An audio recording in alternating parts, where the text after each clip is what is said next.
Welcome to Life Stories. Today, we bring you a tale of bravery, compassion, and standing up for what's right. Follow the journey of Jenna, a woman who, against all odds, fights to protect the innocent and expose the truth. From running an animal shelter to taking on a powerful man who has long hidden his cruelty. This story shows how one act of kindness can spark a revolution. Stay with us as we explore how courage can reshape lives, inspire communities, and change the world. Don't forget to like, share, and subscribe to begin today's story with Life Stories. I've always thought of myself as someone who enjoys the simplicity of life. Nothing too fancy, nothing too complicated, just the steady rhythm of everyday existence. I was a waitress at a small diner. The kind that hums with the steady noise of clinking dishes, the low murmur of conversation, and the sizzle of breakfast orders coming out of the kitchen. It wasn't glamorous, but I loved it. I loved the sense of community that a place like this creates. You get to know the regulars, the ones who come in every day without fail, even if they're not always the most pleasant to be around. But I made it my mission to make them smile. To offer a little kindness in exchange for their grumbling. It was a regular morning. The air was crisp outside, and the warm scent of freshly brewed coffee mixed with the grease from the grill inside. I was carrying a tray of pancakes, the steam rising in delicate tendrils, when something caught my eye. It wasn't anything unusual at first, just a small movement by the curb. But when I looked closer, my heart clenched in my chest. There, sitting in the dirt with his fur matted and muddy, was a small golden retriever puppy. His ribs were faintly visible beneath his fur, and his big brown eyes looked up at the passing people with a kind of silent plea. He wasn't barking, wasn't begging for attention like some dogs do. He just sat there, his eyes locked on the diner, watching the plates of food being carried in and out, his stomach probably growling with hunger. I paused, my tray of pancakes suddenly feeling heavy in my hands. I couldn't tear my eyes away from him. His ears drooped, and a soft whine escaped his lips as he sniffed the air. It broke my heart to see him like that, so small, so helpless. I knew that stray dogs were not uncommon in the area. But this one, there was something about him that struck a chord deep within me. I couldn't just ignore him. Not when he needed help. I set my tray down on the counter and turned toward my manager, Mr. Carter, who was busy looking at a clipboard, likely making sure everything was running smoothly. "Hey, do you think I started. But he didn't even look up. "No," he snapped, his voice cutting through the air like a whip. "We're not feeding strays. Jenna, I've told you this before." My chest tightened with frustration, and I bit my lip. We threw away food every day. Food that could easily be given to a hungry animal. What harm would one plate of scrambled eggs and toast do? But I knew better than to argue with Mr. Carter. He wasn't the kind of person who liked to be challenged, especially about something like feeding a stray dog.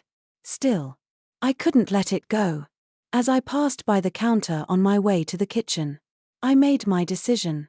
I grabbed a plate of leftover food, scrambled eggs, bacon, toast, and quickly wrapped it up with a small cup of water. I headed straight for the door, knowing this could cost me my job. But at that moment, I didn't care. The puppy needed help, and I was the only one who could do something about it. When I stepped outside, the puppy flinched as I approached. But he didn't run. He just sat there, his eyes wide and filled with uncertainty. I crouched down in front of him, the food gently placed in my hands. "Hey, little guy," I said softly, keeping my voice calm. "Are you hungry?" He tilted his head, hesitant at first, before sniffing the food. And then, without hesitation, he devoured it. The hunger in his eyes was unmistakable. He wasn't just eating, it was as if he was savoring every bite. As if this was the first meal he'd had in days. It was heartbreaking to watch. I stroked his matted fur, feeling the weight of everything that had led to this moment. I wasn't sure what I was doing or what would happen next. But I knew this puppy deserved better than to be left out in the cold. Hungry and alone. As he finished the food, his tail wagged. Just slightly. As if in thanks. I smiled. A mix of sadness and joy tugging at my heart. But my moment of peace was short-lived. The sound of the door opening made me turn quickly. And there stood Mr. Carter. His face twisted with disapproval. "What are you doing?" he barked. His voice was loud enough to make a few customers glance out the window. I stood up quickly, feeling heat rush to my cheeks. I was just feeding him. "He's hungry," I said, trying to keep my voice steady. "You were just feeding a stray dog," he repeated, his voice growing louder. "I told you not to do that. How many times do I have to remind you that this is a business, not a charity?" I felt the weight of his words, each one sinking deeper into my chest. It wasn't about the dog anymore, it was about my place here. My job. "Mr. Carter, we throw away food every day. This little guy needed it. What's the harm in helping him?" I argued. But he wasn't having any of it. His face grew colder. "And what happens when he comes back tomorrow? And the next day? And the day after that? We'll have strays everywhere. It's bad for business. If the health inspector sees this, we could be fined. You're fired. Jenna, collect your things and go." The words hit me like a punch in the stomach. Fired? For feeding a dog? My vision blurred for a moment. And I looked at the puppy, who was now sitting quietly, his ears drooping. I didn't say anything at first. I just stood there, stunned, the weight of the moment sinking in. Then I took a deep breath and crouched down beside the puppy again, forcing a smile. "It's okay, buddy," I whispered, my voice cracking. "It's not your fault." The puppy nuzzled me gently, and for a brief second, I felt a sense of calm. But I knew I had to leave. My world had just crumbled. But somehow, I didn't feel entirely lost. Something inside me told me that this wasn't the end. Maybe it was the puppy, or maybe it was something deeper within myself. But I knew that this small act of kindness had just set something in motion. I walked out of the diner, head held high despite the tears stinging my eyes. I wasn't sure what was next, but I knew I had done the right thing. And somehow, that gave me a little bit of hope. The air outside felt colder than usual as I walked away from the diner. I was still trying to make sense of everything. Fired. For feeding a dog. The weight of Mr. Carter's words echoed in my head, each one more crushing than the last. I hadn't expected this. I never thought that a simple act of kindness would lead to me losing my job. But there was no use dwelling on it now. I had to figure out what came next. I still had rent to pay, bills to cover, and now, a dog to take care of. As I stood outside the diner, looking at the small golden retriever who had come into my life out of nowhere, something unexpected happened. A sleek black SUV rolled up to the curb, its engine humming softly. I shielded my eyes against the sun as the car came to a stop. The door opened, and a man stepped out, tall, well-dressed, and confident. His polished shoes clicked against the pavement as he approached me. "Excuse me, miss," he said, his voice calm and authoritative. I nodded, unsure of what to expect. "Are you the one who fed this dog?" he asked, his eyes flicking to the puppy at my feet. I hesitated for a moment. "Yes, I am," I replied carefully. "Why?" The man's sharp gaze softened as he looked down at the dog. The puppy, who had been so hesitant moments before, now stood up, wagging his tail with a little more confidence as the man crouched down. "I've been looking for this dog," he said, a faint smile on his lips. I blinked, taken aback. "You have?" The man nodded, reaching out a hand to the puppy, who sniffed it curiously before nuzzling against him. "This little one has been missing for days. He belongs to someone very important to me," he explained. The puppy didn't hesitate now, stepping closer to the man and letting him gently scratch behind his ears. "His name is Scout," the man continued, standing up. He's my daughter's best friend. She's been heartbroken since he disappeared. His expression softened as he looked down at the puppy, then back at me. You have no idea how much this means to us. I was stunned. I'd known the puppy had been abandoned. But hearing the man's words put everything into perspective. This was not just any dog. It was someone's beloved companion. Someone who had been desperately searching for him. I'm just glad he's safe, I said, my voice soft. The man pulled a sleek leather wallet from his jacket pocket and handed me a business card. I'd like to offer you something in return for your kindness, he said. His tone sincere. Come by this address tomorrow morning. I think I have an opportunity that you'll be interested in. I looked down at the card in my hand. Speechless. The address was for an organization I recognized instantly, the Maple Grove Animal Rescue Center. It was one of the most prominent rescue organizations in the city, known for its work with abandoned and abused animals. The man's smile widened, and he turned to leave. Thank you again, he said as he ushered Scout into the SUV. The dog looked back at me, those soulful brown eyes locking onto mine for a moment. With one last wag of his tail, Scout hopped into the car, and the door closed behind him. The SUV drove off, leaving me standing there, holding the business card in my hand. What just happened? I wondered. My mind raced, still processing everything. I had just been fired from my job for feeding a stray dog.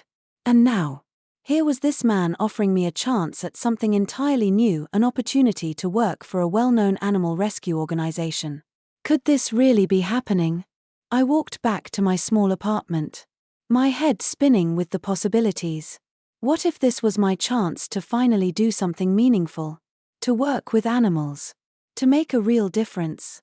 The more I thought about it, the more I realized that maybe losing my job wasn't the setback I had thought it was. Maybe it was the start of something much bigger. For the first time in a long while, I felt a flicker of hope. The next morning, I stood in front of the Maple Grove Animal Rescue Center, nervous but excited. I could hardly believe I was here, at a place that had helped so many animals find new homes. And now they were offering me a chance to be part of it. I took a deep breath and pushed open the door. Inside, the facility was brighter than I expected, filled with photos of rescued animals, each one telling a story of survival and second chances. I approached the receptionist, a friendly woman who greeted me with a warm smile. Good morning. Can I help you? She asked. Yes. I'm Jenna. I was invited by Alex Dawson, I said, my voice shaking slightly. He gave me this card yesterday. The receptionist's eyes lit up. Oh, you must be the one who found Scout. Please, come on back. Mr. Dawson is expecting you.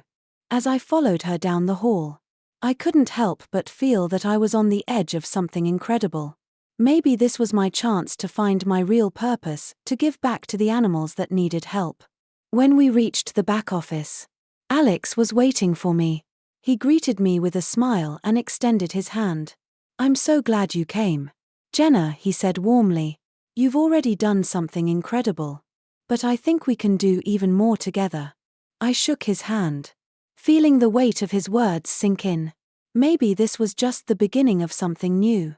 The first few days at the Maple Grove Animal Rescue Center felt like a whirlwind.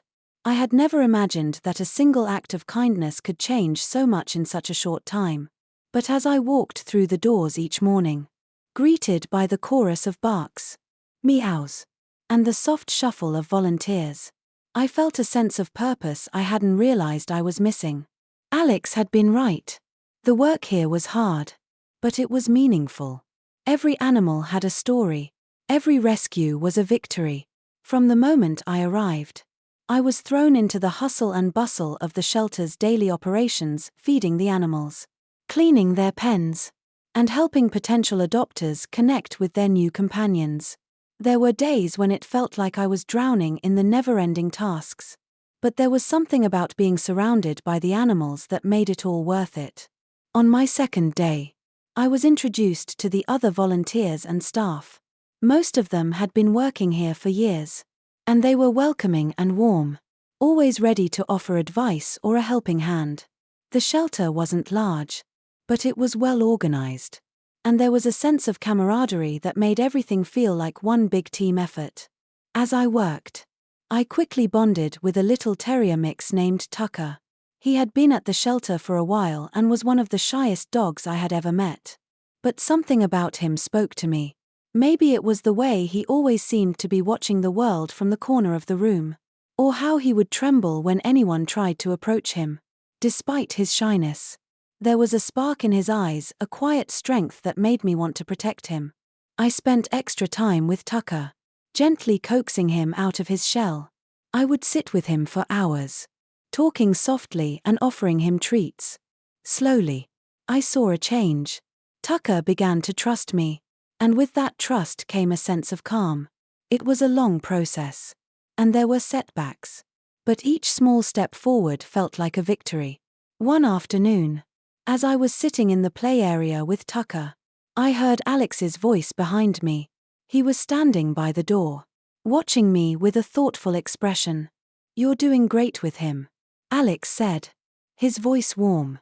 "Tucker's a tough case, but you've got something special. The animals can sense it." I smiled, my heart swelling with pride. "I just want to help them, Alex. They deserve better." He nodded.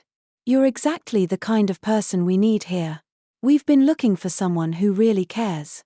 Someone who understands that it's not just about finding homes for these animals, it's about making sure they're ready for that next step. You've got the heart for this." I felt a wave of emotion wash over me. Hearing Alex say that meant more than I could put into words. I had found a place where I belonged. A place where I could make a difference. No matter how small it seemed. But as much as I loved being at the shelter, there were moments when I couldn't forget the past. Every time I passed by the diner, I couldn't shake the feeling of betrayal. The memory of being fired for doing something I believed was right. I had to push those thoughts aside, though. The work here was too important, and I knew deep down that I had made the right choice. I spent my days helping the animals, my evenings with Tucker, and my nights lying awake, thinking about what was next. I had started to feel like I was part of something bigger than myself, something meaningful. But as the days passed, I began to notice something unsettling. There was a shift in the air, a tension that wasn't there before. Word about the shelter's work was getting around.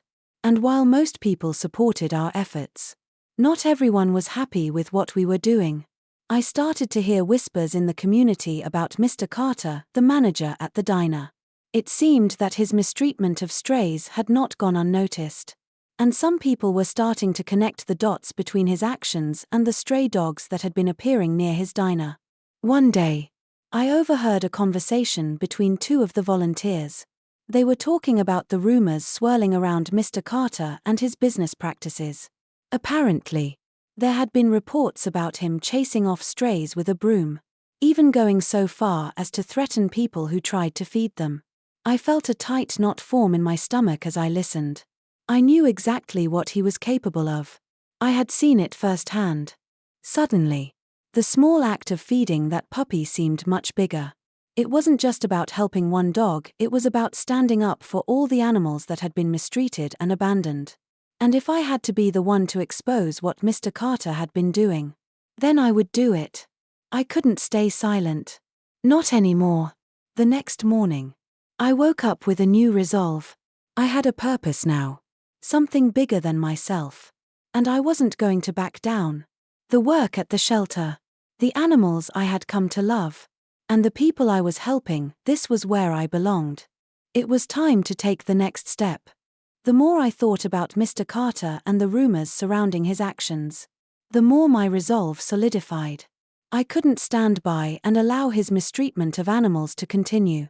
There was too much at stake now, not just for the animals, but for everything I had come to believe in. I had found a place at the Maple Grove Animal Rescue Center, a place where I could make a difference. And I was determined to stand up for what was right, no matter the cost.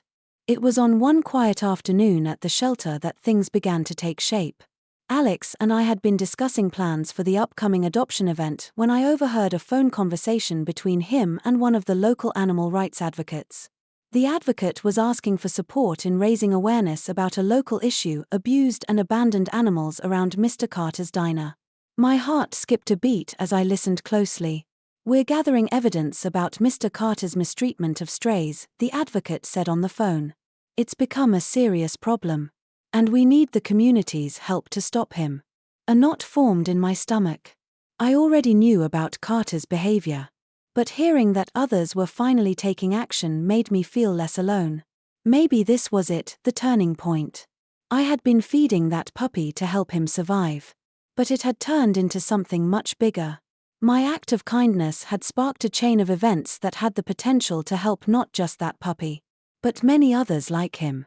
After the call ended, I approached Alex, who was still in the office, looking over adoption forms. "Alex," I began, my voice shaking slightly, "what can we do to help?" Alex looked up at me, his expression thoughtful. "We need evidence. More than just the rumors. Something that can make a real impact." I felt a surge of determination. "I know where he's been keeping the animals. I've seen it before, behind the diner. In the alley. I can get more proof." Alex's eyes met mine, his expression one of silent understanding. "Are you sure you're ready for this?"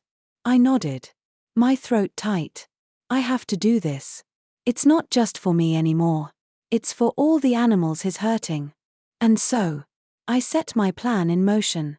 I spent the next few days observing the diner from a distance, taking note of anything suspicious. I had a small notebook where I wrote down everything I saw: strays near the alley, dogs being chased away by brooms, the occasional sighting of injured animals. It felt surreal, like I was living in a secret world. But the more I watched, the more I realized how much needed to change.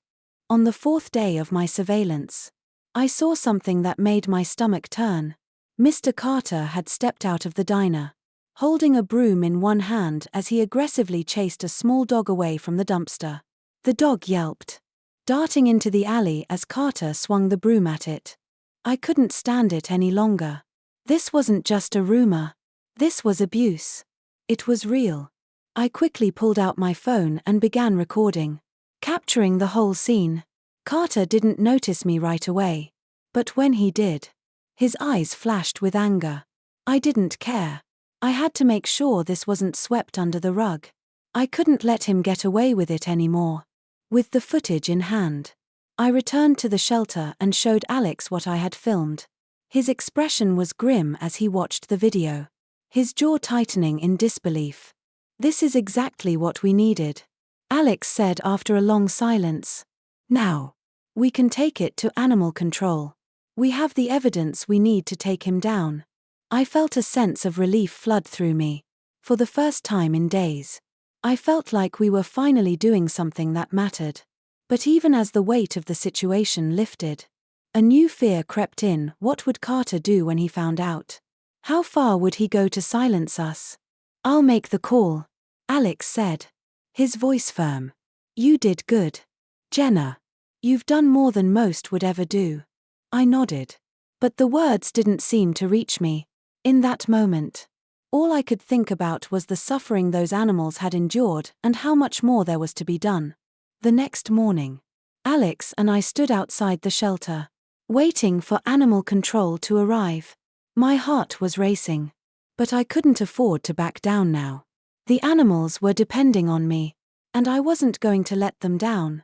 It wasn't long before the authorities arrived, and I handed over the footage, my hands trembling as I explained what I had witnessed. They took the evidence seriously, and I could see that they were determined to do something about it.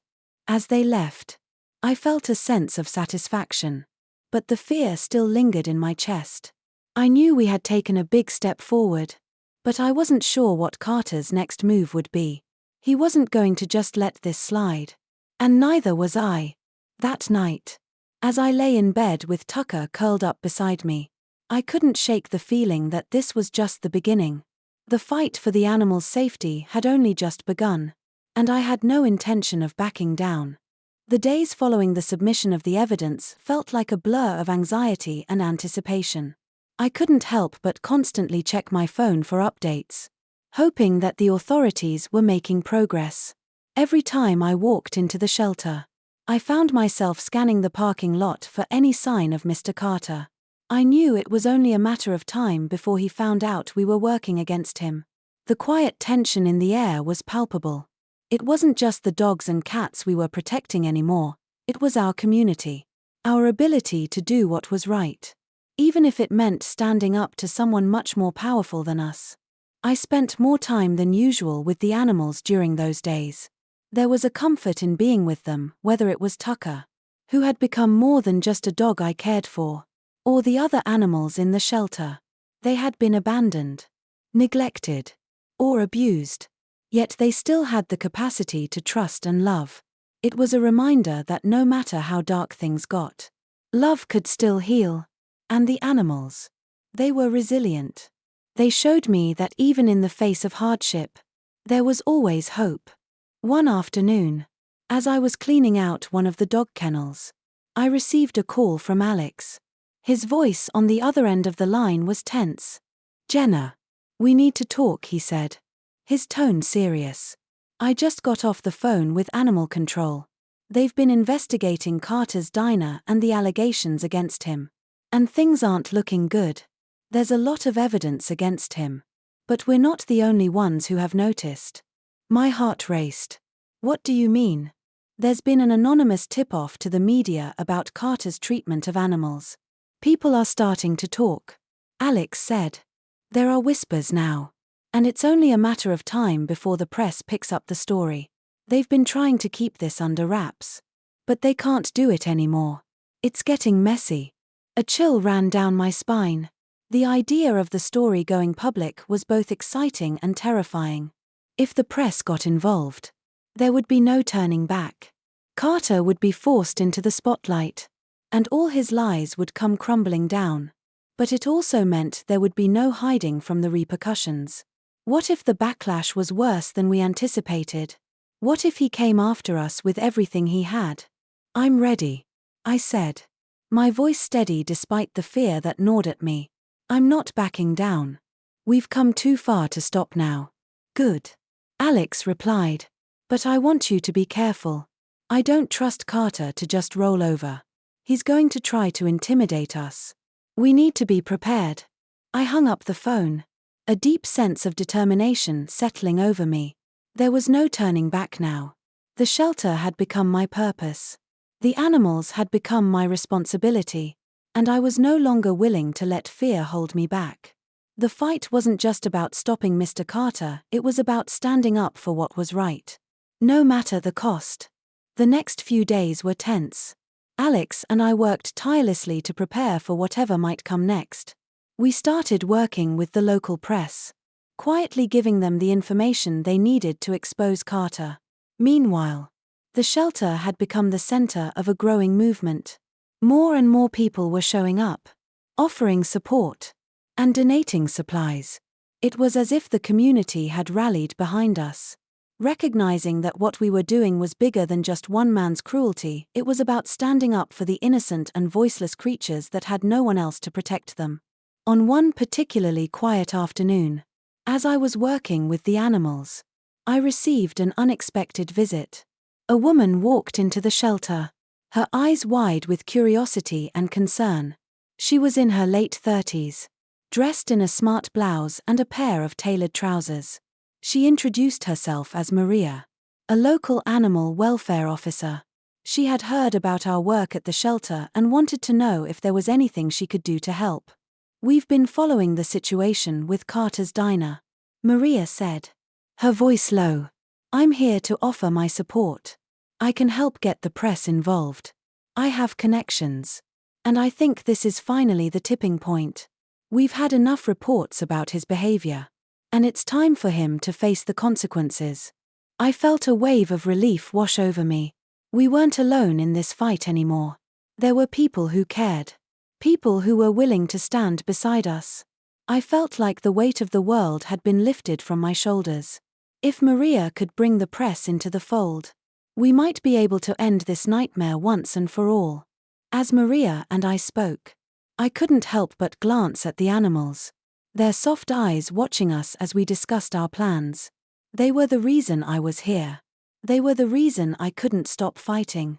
No matter what Carter did, no matter how hard he tried to push us down, we had the power of the truth on our side. We had the support of the community. And most importantly, we had the courage to stand up for what was right.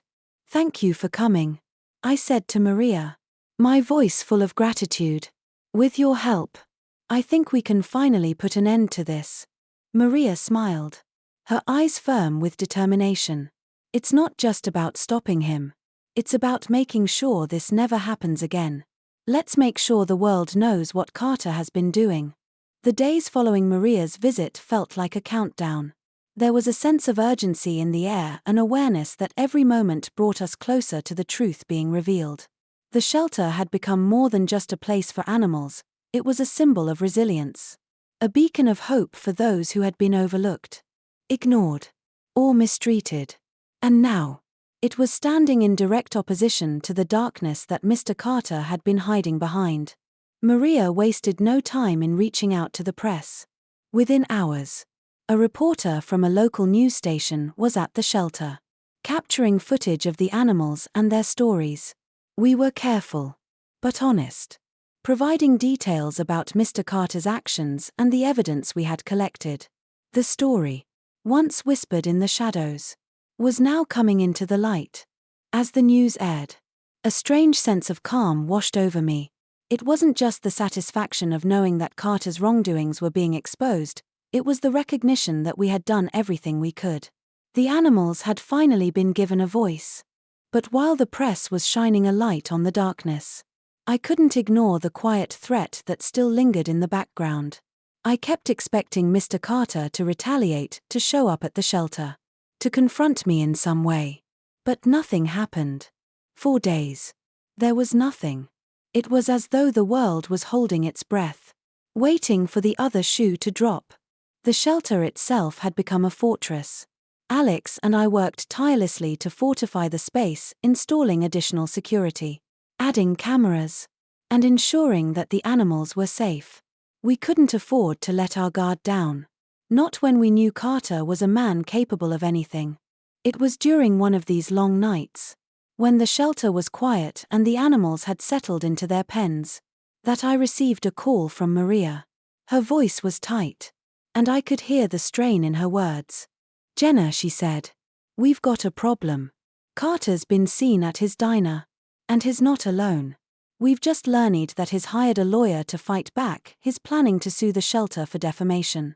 A cold shiver ran down my spine. The idea that Carter would try to turn the tables on us, to accuse us of spreading lies, was infuriating. I had seen the evidence. I had been there. This wasn't about defamation, it was about cruelty. But we couldn't ignore the fact that he had the resources and the power to make life difficult for us. I tried to steady my breath. "What's our next move?" Maria's voice softened. "We fight back. We've got the truth on our side. But we need to be strategic. The media's on our side. But this will get messy. We need to stay focused. We can't let him scare us." I clenched my fists, my mind racing. I knew Maria was right. This was the moment where everything we'd worked for could either crumble or solidify. It wasn't just about saving the animals anymore, it was about standing our ground and making sure the truth won. "We'll do whatever it takes," I said, my voice firm. "I won't back down. We won't let him get away with this." The next morning, Alex and I held a team meeting at the shelter. The volunteers had been doing incredible work, and the community support was growing stronger by the day. But now, we had to prepare for what was coming. We couldn't let Carter's threats stop us from moving forward. "We've got the truth," Alex said, pacing back and forth. "Now it's time to make sure everyone knows it. We're not going to let one man scare us into silence." I nodded, feeling the weight of the moment.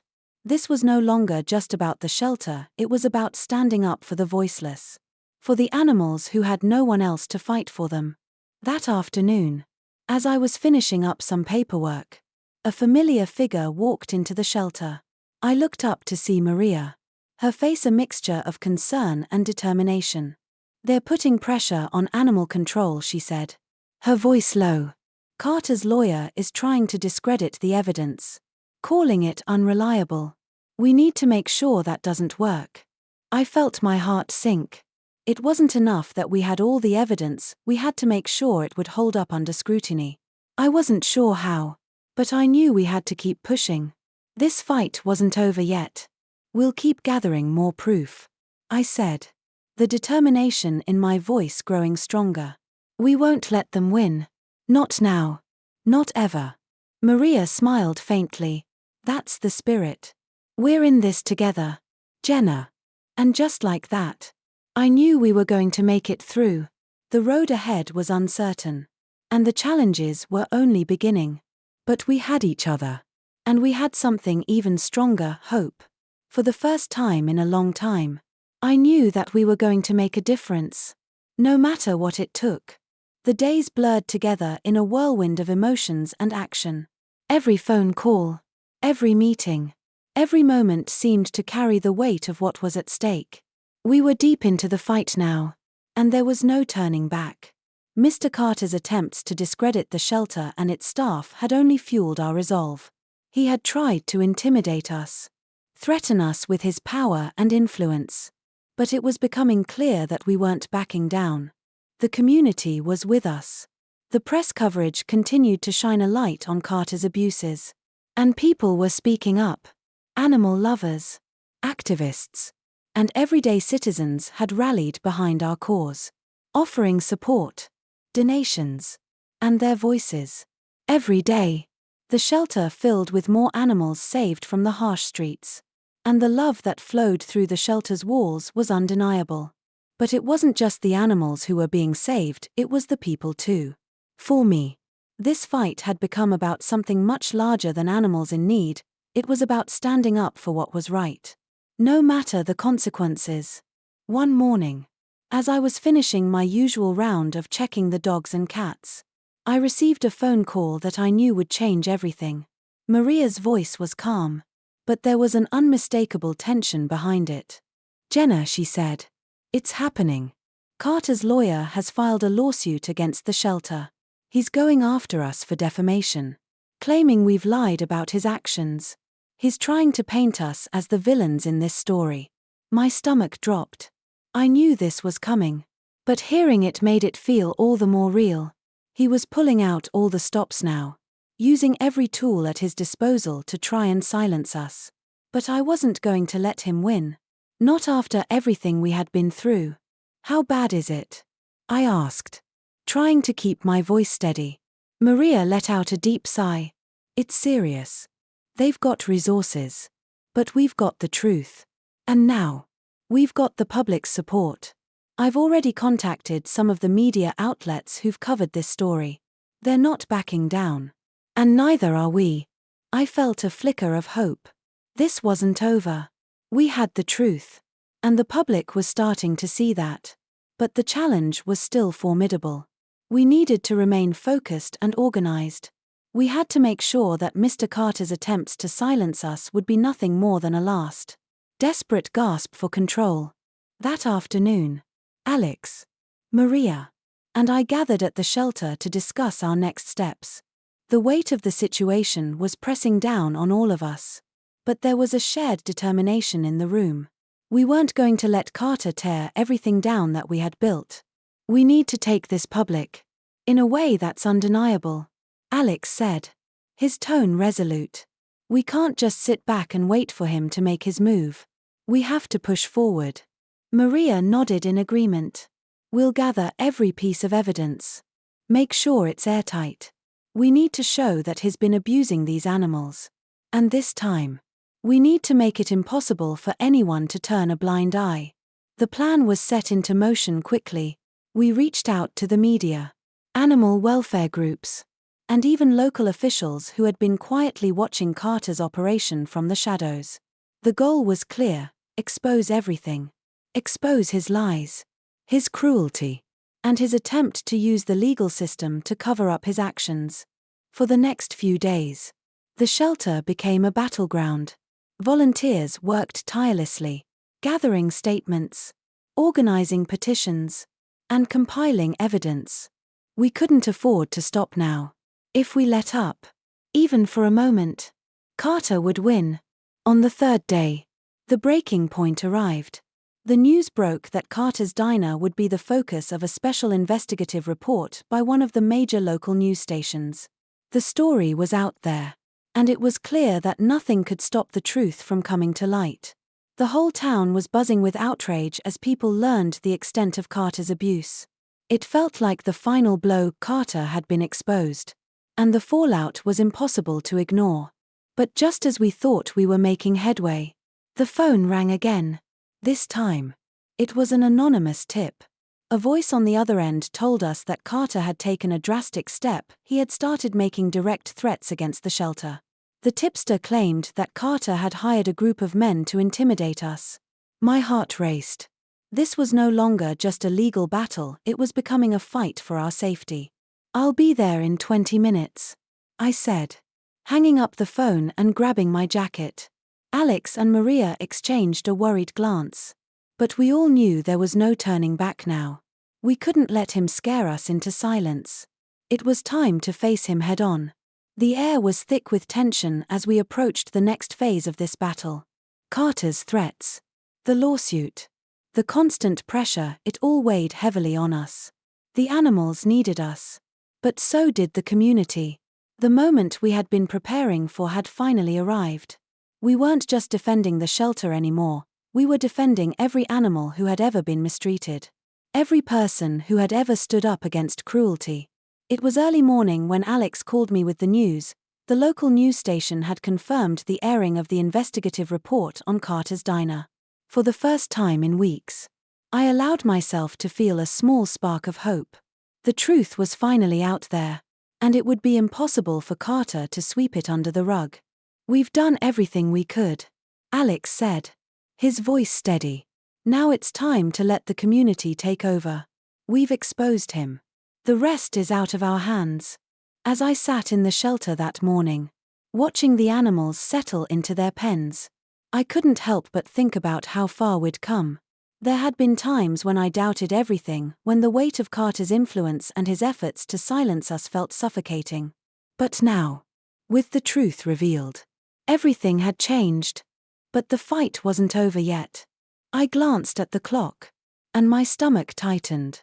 I could feel the impending sense of danger creeping closer, even as the community rallied behind us. Carter's retaliation had been swift, and we weren't foolish enough to believe that he would give up easily. The news was out there, and his empire was crumbling.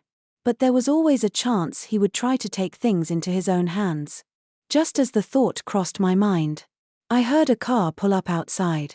My heart skipped a beat. I hadn't expected visitors, and the familiar rumble of an engine immediately made me uneasy. I quickly walked over to the front door, my hand instinctively reaching for my phone. As I peered through the window, my heart sank. A black SUV parked across the street, its engine still running. I could feel my pulse quicken. The figure that stepped out of the car was unmistakable. It was Mr. Carter, dressed in a dark suit, his presence commanding and intense. I watched as he scanned the area, looking around like a predator searching for prey. I stepped back, holding my breath. This was it. He had come to confront us directly. I felt Alex's presence behind me before I even turned around. "What's going on?" he asked, his voice quiet but tense. "It's Carter," I said, my voice low. "He's here. And he's not alone." Alex looked out the window, his eyes narrowing. "We need to be ready. I don't know what he's planning, but we can't let him intimidate us." I nodded, the weight of what we were about to face settling heavily on my chest. We had come so far. We had exposed him. But now we had to stand firm, no matter what he threw our way. I glanced at the animals, who were all blissfully unaware of the storm that was about to hit. But I knew they were depending on us. This wasn't just about saving them anymore, it was about standing up for what was right. We couldn't back down.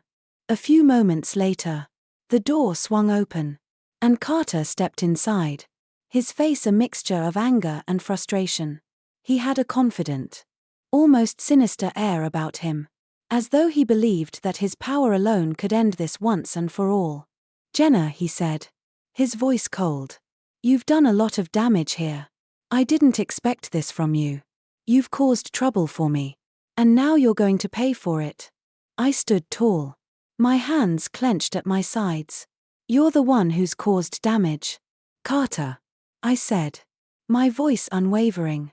"And you'll pay for it. Not us. We're fighting for the truth. You can't scare us anymore." His eyes narrowed as he took a step closer, his presence becoming more intimidating. "You don't understand what you've done. You think this is just a little game. But it's not. You've crossed a line. You've crossed it first." I shot back. "You've hurt animals. You've manipulated people. And you've used your power to avoid accountability for far too long. But it ends here." There was a brief silence as our words hung in the air, thick with tension. He stared at me, his face contorting with barely contained rage. "You really think you've won, don't you?" he said through gritted teeth. "You think the world is on your side? You've made a mistake, and I'm going to make sure you regret it." I took a deep breath, steadying myself. "The world knows the truth now, Carter. You can't stop it. Not anymore." With a final, venomous glare, Carter turned and stormed out of the shelter, slamming the door behind him. I stood there for a moment, my breath coming in short bursts. The reality of what had just happened settled over me, and I knew that things were about to escalate further. But we had won a small victory, and I wasn't going to let him break me. Alex walked over and put a hand on my shoulder, his expression softening. "You did great," he said. "We've exposed him. And now we just need to stay strong." I nodded, trying to regain my composure.